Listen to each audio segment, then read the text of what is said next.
देखो भाई, empty pills क्या होती हैं, पहला प्रश्न आपके मन में आना चाहिए, जिसके बारे में हम चर्चा करेंगे आज। बहुत अच्छा टॉपिक है एम्प्टी पिल्स। डायरेक्ट बेटा पूछते हैं, सर एम्प्टी पिल्स क्या होती हैं। एग्जाम में सीधे सीधे प्रश्न आएगा, सर एम्प्टी पिल्स क्या होती हैं। तो बोलो भाई, क्या बोलोगे? सर की एम्प्टी पिल्स ऐसी दवाएं होती हैं जो हम लोग एबॉर्शन के लिए बेटा प्रयोग करते हैं, है ना। अब प्रश्न आया कि सर इसमें कौन कौन सी दो मुख्य दवाओं के नाम आते हैं। तो बोलो मेरे प्यारे बच्चों, तुम लोग क्या बोलोगे कि सर एम्प्टी पिल्स मुख्यतः दो प्रकार की देखने को भाई मिल जाती हैं मेनली।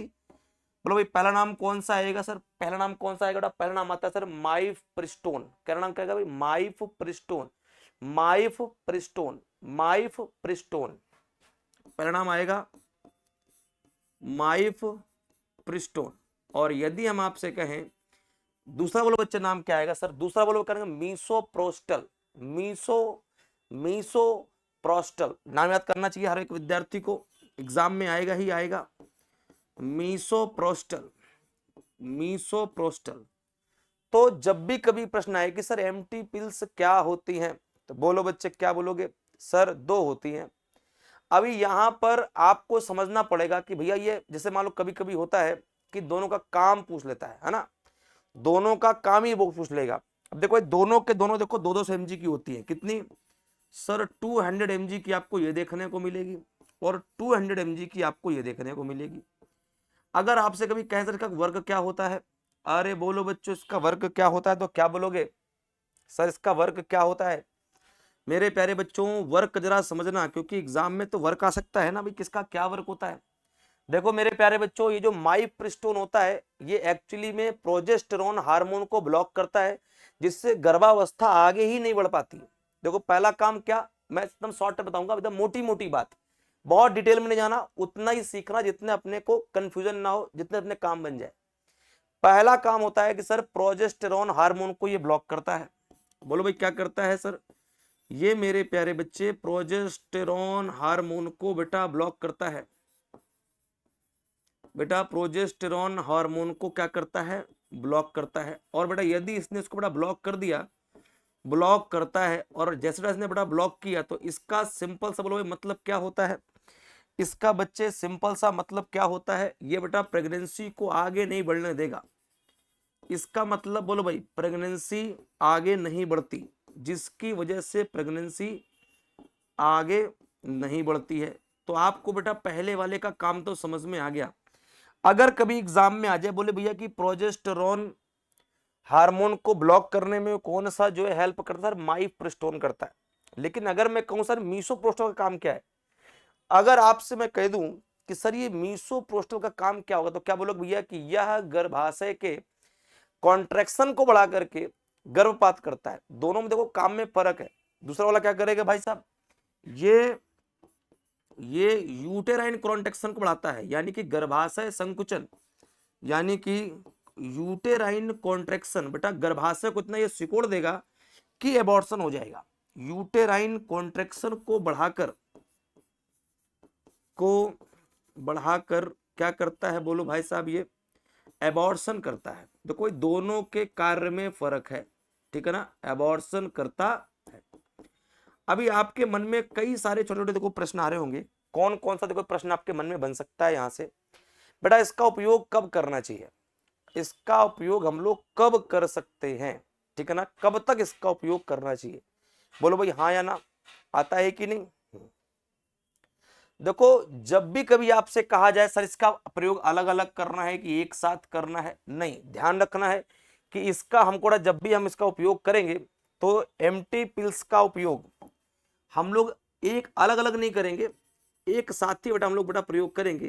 ध्यान रखो बेटा एम्प्टी पिल्स का यूज, एम्प्टी पिल्स का बोलो बच्चे हम लोग प्रयोग कब कर सकते हैं? पहला बात कब, देखो कुछ इंपॉर्टेंट बात है, सारी जरा क्लियर करता हूं एक एक करके, जो भी इंपॉर्टेंट टर्म है सारे के सारे। पहला कि कब तक प्रयोग कर सकते हैं, पहला कब तक प्रयोग कर सकते हैं? बेटा प्रेगनेंसी के 9 सप्ताह तक इसका प्रयोग कर सकते हैं। पहला प्रश्न आ गया, पहला पॉइंट कि बेटा जैसे बेटा कोई मेरे प्रेगनेंसी में आ जाए तो प्रेगनेंसी के 9 वीक तक, 9 वीक तक इसका प्रयोग सुरक्षित है।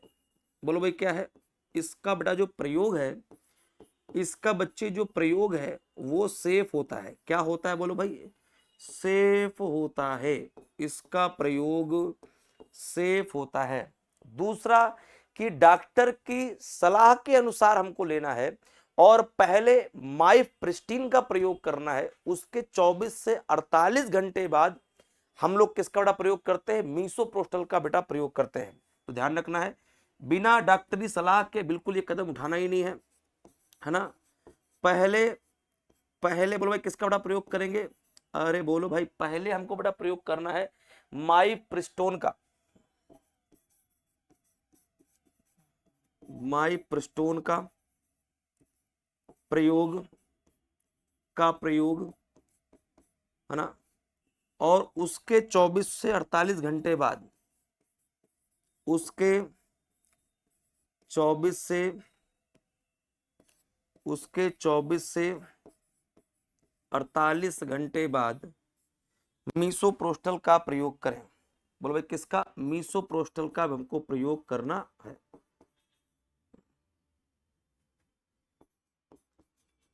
पहले किसका? पहले बेटा माइप्रिस्टोन का, फिर बेटा मीसोप्रोस्टल का हमको प्रयोग करना है। क्लियर हो गया बेटा? एक बात ध्यान रखेंगे, जैसे ही बेटा आपने मीसोप्रोस्टल का प्रयोग कर लिया, जैसे ही बेटा हमने मीसोप्रोस्टल का प्रयोग किया, उसके 6 से 8 घंटे बाद ब्लीडिंग और क्रैम्पिंग शुरू हो सकती है। ठीक है ना? हाँ, तो लिखेंगे का प्रयोग करें। क्लियर है? तीसरा स्टेप क्या हो सकता है बेटा? जैसे ही आपने मीसोप्रोस्टल का बेटा प्रयोग किया, जैसे बेटा आपने बेटा मीसोप्रोस्टल का प्रयोग किया, मीसोप्रोस्टल का प्रयोग के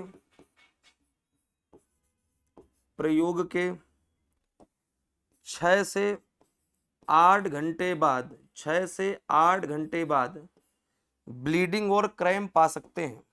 बोलो भाई क्या आ सकती है बेटा? ब्लीडिंग आ सकती है, वह क्रैम्प भी आ सकते हैं। इसीलिए ध्यान रखना कि एबॉर्शन करना तो डॉक्टरी सलाह जरूर ले लेना। वह क्रैम्प आ सकते हैं। 200 mg ही बेटा लेना है, आती ही 200 mg में है। ठीक है? और यदि ऐठन अधिक हो जाए, क्रैम्प अधिक हो जाए और ब्लीडिंग अधिक आए तो डॉक्टर के पास चले जाना, वरना एमटी पिल्स जो है तुम्हें इन्फेक्शन कर सकती है। अब 95 से 98% मामलों में जो ये सफलता होती है इस पे, है ना। यहां पर जरा ध्यान रखेंगे, यहां पर 95 से 98% जो है सक्सेस रेशियो होता है। 95 से 98% सक्सेस होता है। ठीक है ना? और अगर ना हो तो 2 सप्ताह के भीतर, यदि बेटा पूरा एबॉर्शन ना हो तो 2 सप्ताह के भीतर डॉक्टरी सहायता से डायलेशन एंड द क्यूटरस का हम लोग बेटा प्रयोग करते हैं, यानी कि डीएनसी तकनीकी का प्रयोग करते हैं। सफलता की दर इसकी कितनी है जरा ये भी समझ लो बच्चे। सफलता की दर कितना % ये चांस है सफलता के? सफलता की दर बोलो भाई कितनी इसकी होती है? सफलता की दर कितनी होती है? अरे बोलो बेटा दर कितनी होती है? तो तुम लोग क्या बोलोगे? सर सफलता की दर 95% तक हो सकती है।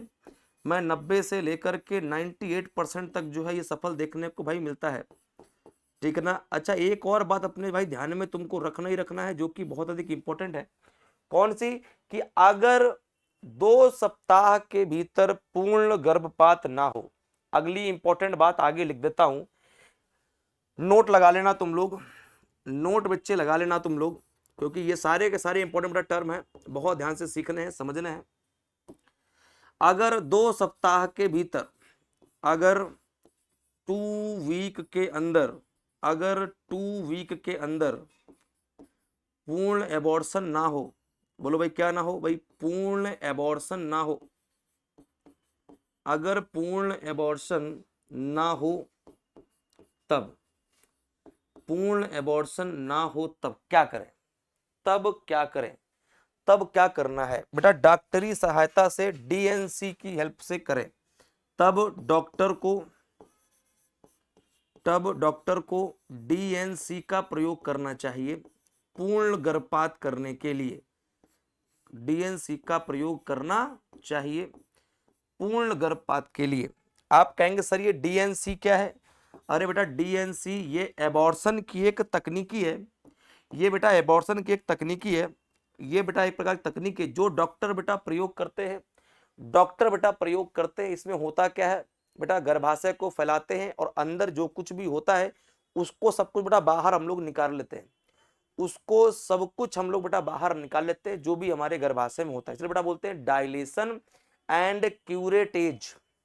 लोग क्या बोलते हैं, डीएनसी का फुल फॉर्म बेटा पूछा गया एग्जाम में, dilation and curettage, dilation and curettage के नाम से इसको हम लोग जानते हैं। अब आपके बेटा मन में प्रश्न आएगा, सर इसका साइड इफेक्ट क्या होगा? बोलो भाई, आएगा कि नहीं आएगा? सर इसका साइड इफेक्ट क्या हो सकता है? तो जैसे बेटा आपसे कहा जाता है इसका साइड इफेक्ट क्या होगा, तो बोलो भाई क्या बोलोगे सर? वेरी वेरी इंपॉर्टेंट, इसका पे तो प्रयोग ही नहीं करना चाहिए बेटा, बहुत सारे साइड इफेक्ट इसके हो सकते हैं। साइड इफेक्ट, अरे बोलो मेरे बच्चों, साइड इफेक्ट में तुम लोग क्या इस पर लगा सकते हो? सर जैसे कि सबसे पहले शुरुआत करता हूं बेटा, पेट दर्द, ऐठन, पेट में दर्द होगा, पेट दर्द होगी, ऐठन बेटा पेट में ऐठन देखने को भाई मिलेगी बेटा, बहुत ज्यादा रक्तस्राव होगा, भारी ब्लीडिंग देखने को भाई मिल सकती है, और हो सकता है बेटा आप लोग इसको देख करके घबरा भी जाएं कि इतना ब्लड भैया क्यों निकल रहा है, कौन सा मामला ऐसा बिगड़ गया भैया? भारी रक्तस्राव। दूसरा मतली आना, उल्टी आना नॉर्मल है, ठीक है ना?